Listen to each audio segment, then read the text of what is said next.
Ladies and gentlemen, welcome to our Asian Vision Dialogue. I'm Srinu, the host of the program today. The topic for today's discussion is related to the outcomes of the ASEAN Foreign Minister meetings retreat which has been concluded recently in Phnom Penh, Cambodia. And we are honored to have Dr. Chheang Vannarith, the president of the Asian Vision Institute, as our guest of honor in today's program. Greetings, Dr. Chheang Vannarith. Dr. Vannarith, on the 16-17 February 2022, Cambodia officially hosted the ASEAN Foreign Minister Retreat, or we call AMM Retreat, in a hybrid format in Phnom Penh. And this is the first major meeting under Cambodia chairmanship of ASEAN in 2022. So I would like to pose some questions regarding the outcomes of the meeting. Thank you, Srinu, for having me here today. This is the kind of high expected meeting because it is the first major meeting during the Cambodia chairmanship of ASEAN this year, and it had been postponed once, supposed to take place in early this year in January. Anyway, the retreat can be regarded as a successful meeting because the ASEAN foreign minister have reached a consensus on several important issues from a post-COVID social economic recovery plan to kind of expanding and deepening ASEAN community building and dialogue partnership. And also discussed certain regional issues such as the Myanmar political crisis and the South China Sea. So these are some of the kind of agreed kind of points that ASEAN Foreign Minister could reach at the AMM retreat. Thank you, Dr. Vannarith.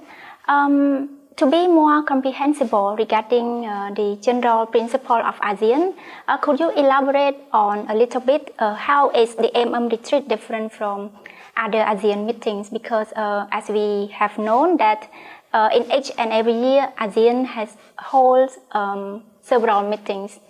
So what is the difference between AMM retreat and other ASEAN meetings, and what are the issues that generally discussed in AMM retreat? The AMM retreat is unique, special in a way because it is the first meeting, and normally it takes place in January of every year, and that the rotating chair need to organize this meeting in order to discuss and agree on the agenda of the whole year meetings, to discuss certain issues of common concerns. It's mainly to reach consensus on different issues, and also more importantly to build this kind of personal rapport, personal relationship among ASEAN foreign ministers, because there are some new ASEAN foreign ministers and some are old, some are new, so they need to get to know each other. Unfortunately, this year we could only do hybrid because some foreign minister could not attend personally, and one foreign minister have COVID-19, so he could not, even though he already arrived at Phnom Penh, but he could not attend. So he need to attend physically, so he need to attend virtually. So that is the kind of critical time for personal friendship, to build trust and friendship and so on, in addition to the substance and the contents of discussions. Amid the COVID-19 pandemic, we believe that there would be some challenges with regard to the in-person attendance of the ASEAN Foreign Minister to the meeting. But one thing that we are more interested is that was there any representative from Myanmar to the meeting? I think most of attention, media attention, concentrates on the representation issue of Myanmar. Even though Cambodia tried to facilitate, try to encourage Myanmar military regime to implement the 5-point consensus as a precondition to invite political representation from Myanmar to ASEAN meetings. But unfortunately, no significant progress have been made with regards to the 5-point consensus. So that is something unfortunate. So Cambodia have to decide to invite non-political representation from Myanmar because ASEAN unity is more important than anything else. So as a chair of ASEAN, we need to maintain and even strengthen ASEAN unity and centrality on the Myanmar issue. So hopefully the special envoy of ASEAN could make a visit to Myanmar sometime in the near future to make have visits and meet different stakeholders and to provide humanitarian assistance, facilitate humanitarian assistance to Myanmar, so that we have basis to convince other ASEAN member states and even some dialogue partners to have a political representation, at least at the foreign minister level, that the foreign minister could attend various ASEAN related meetings in the future. So it depends really depends on the progress of implementation of the 5-point consensus. Thank you, Dr. Vannarith.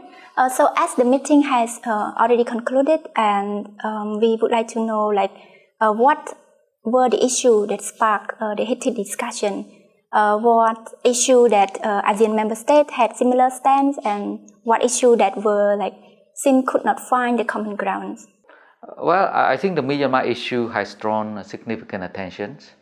I think a lot of foreign ministers have expressed their views, even concerns over the situation in Myanmar, and of course the media have focused mainly on the ASEAN response to Myanmar issues. So this is the key kind of the highlights agenda of the AMM retreat, and we need to understand that Myanmar issue is very complex and it's gonna take much longer time and also strategic patience in order to address the Myanmar issues.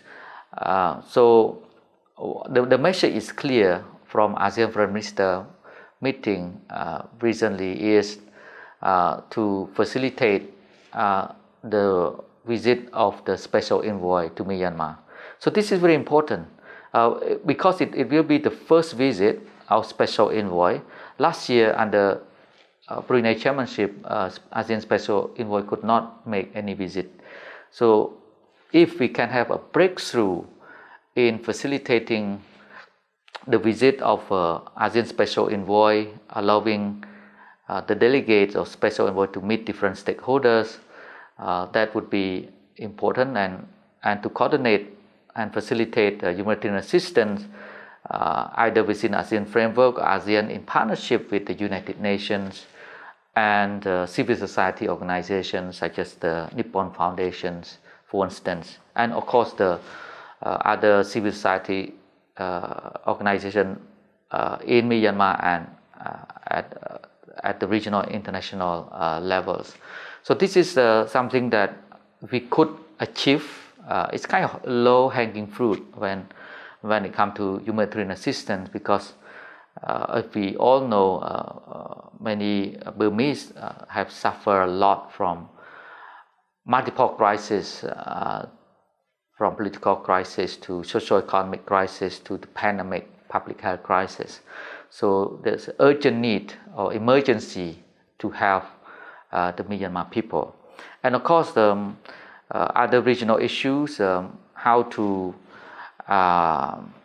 strengthen ASEAN coordinated response to the COVID-19, because now we started to reopen our regional economy, travel corridor and so on. but at different speed and different level, and the risk imposed by the COVID-19 also at different degrees.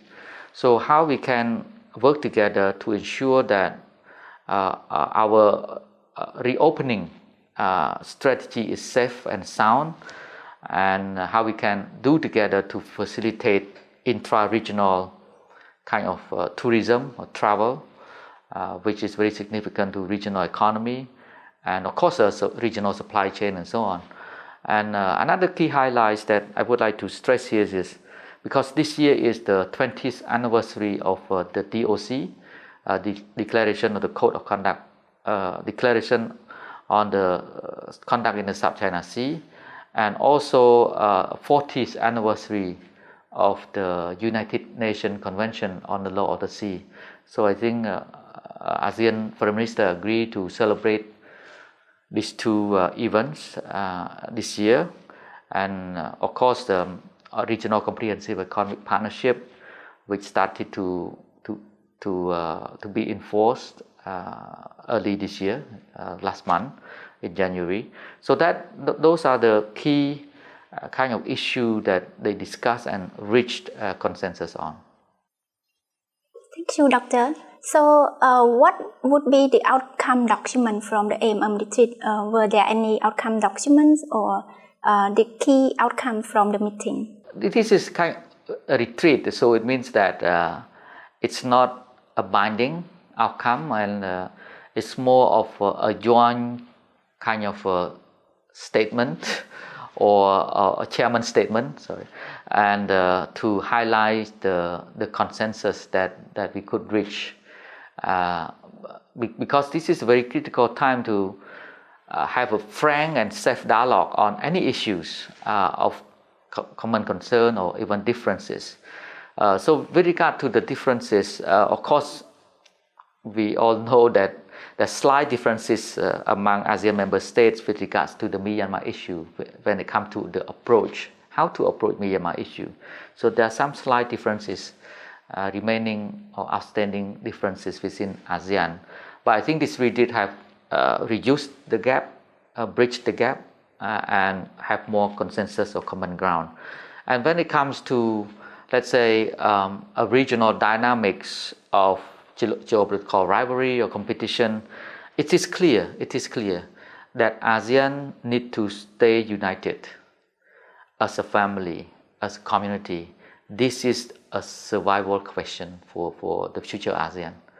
If we don't cooperate, we don't stay united, no country in Southeast Asia will stay safe or benefit from this kind of divided ASEAN. So that is the ultimate kind of objective of ASEAN, is to strengthen this united front or centrality and unity within ASEAN family. So that is a clear message within the context of ambiguous, complex, multiplex regional order, evolving regional order. ASEAN play a central role to navigate through this kind of challenging time. From your perspective, how the absence of the political representative from Myanmar affect the ASEAN meetings? And could you elaborate more on your perspective on the relationship between ASEAN and Myanmar from this actual meeting? Of course, Cambodia as a chair of ASEAN wishes to see all 10 member states come together. That is the aspirations and expectation starting from the beginning of this year. But as I said earlier, that due to the lack of progress in implementing the 5-point consensus, so Cambodia have no other choice but to invite non-political representation. And of course, it will affect our engagement with Myanmar, because we want Myanmar to be at the table, have discussion and exchange views, so that we can further promote mutual understanding, mutual trust. So with the absence of Myanmar, of course, there's some lack of direct, frank communication. So that is something that kind of unfortunate development within ASEAN. So ASEAN relation with Myanmar remains stable to large extent, because I think Myanmar understands very well that ASEAN is the only international actor that can help Myanmar to restore peace, stability, normalcy, and democracy. So that is something I think the Tamil understand it very well, the importance of ASEAN. But there's some different understanding and different approach on how to deal with the issue. But I think Cambodia play a bridging role in this regard between ASEAN and Myanmar to find way to send the message across so that mutual understanding, mutual trust can be built. So I think the special envoy and the subsequent visits of the ASEAN chair to Myanmar will be critical in promoting mutual understanding and trust between ASEAN and Myanmar. Thank you, Dr. Vannarith. So when we have already talked almost everything about the agenda, the main outcomes of the meeting.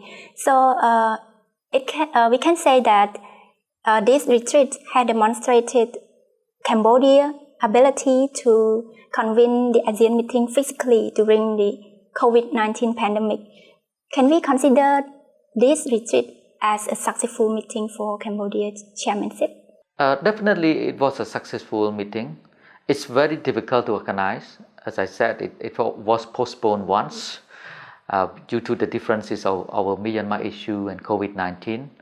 And this is a breakthrough because it has been 2 years since the COVID-19 started in March 2020 that we only have almost every meeting virtually organized.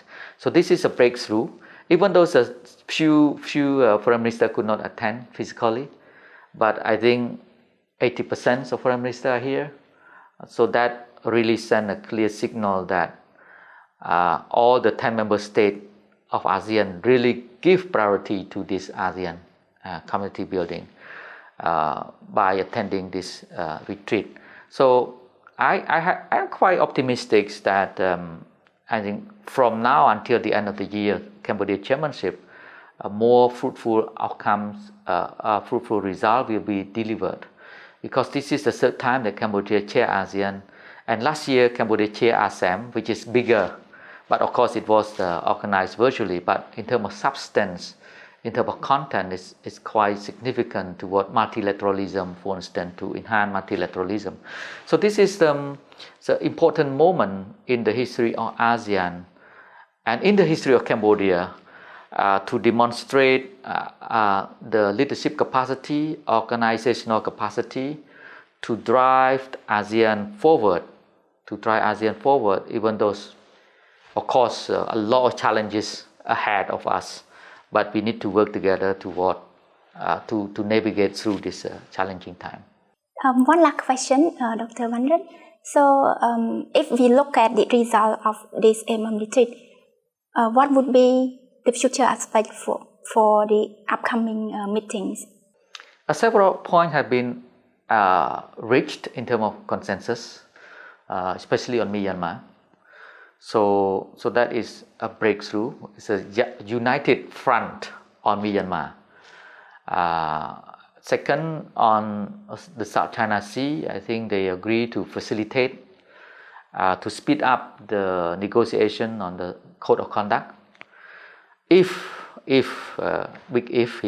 Cambodia could facilitate the dialogue and reach consensus and conclusion on the COC, that would be milestones, because it marked 20th anniversary of DOC, and Cambodia was the chair of ASEAN at that time 20 years ago, that we could reach the DOC, and also mark 10 years of the 6-point consensus that we reached back in 2012, 6-point consensus on the South China Sea.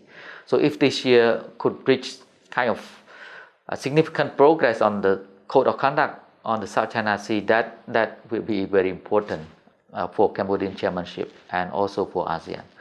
And of course, the ASEAN Global Dialogue that will take place later this year will be the second ASEAN Global Dialogue, because Cambodia is the one who initiated this ASEAN Global Dialogue by bringing international organizations to the ASEAN meeting, including the United Nations, World Bank, IMF, maybe this year also AIIB, Asian Development Bank, to this ASEAN Global Dialogue in order to work together to resolve the pandemic and to restore socio-economic development, and also to address climate change, climate crisis, and so on.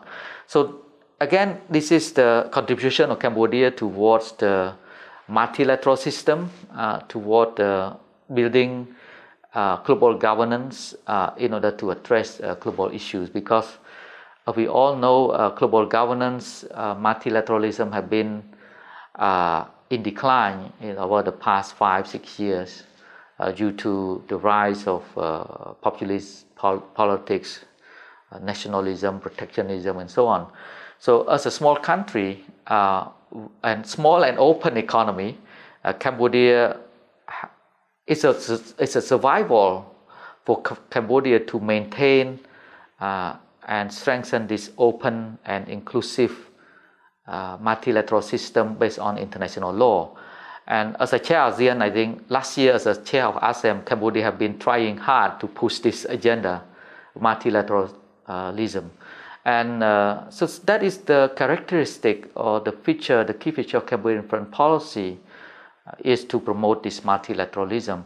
And this is something that kind of the achievement of Cambodia, a lot of expectation that we promote these values and the relevance of ASEAN within the regional and global context. And we also show up the regional and global response to international issues. And in addition to all these concerns, when it comes to identity issue, ASEAN identity, which is under the social cultural pillar, I think Cambodia also have several initiatives to promote ASEAN identity, especially to promote education exchange, scholarship, youth program, cultural cooperation exchange, and also women entrepreneurship and women empowerment and women peace and security, which all are important towards the community building, because we need to build a people-oriented, people-centered ASEAN. What does it mean? This concept of people-oriented and people-centered ASEAN is to bring the people to the center. The key beneficiary of this regional integration and community building are the people, ASEAN people. So at the end of the day, whatever we do is to give the benefits to the people. Thank you, Dr. Vannarith. Ladies and gentlemen, our Asian Vision Dialogue has now come to an end. We would like to thank Dr. Vannarith for your kind contribution and participation to our program. Thank you all again for being with us, and see you in the next episode.